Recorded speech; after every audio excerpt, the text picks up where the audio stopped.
Hello bears, welcome back to new video. In this video, I will show how to solve messenger.com won't be available problem.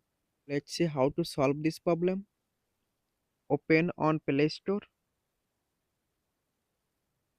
click on search bar and search Messenger.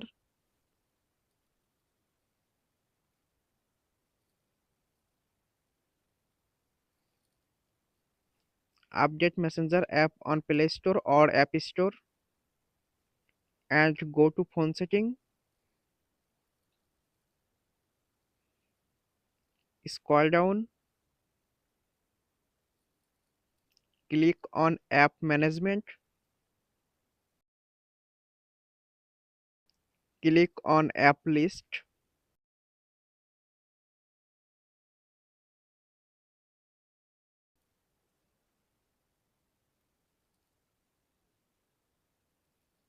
Scroll down,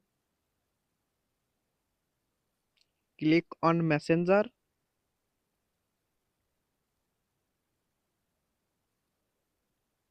click on Storage and Cache, tap on Clear Storage, tap on Delete.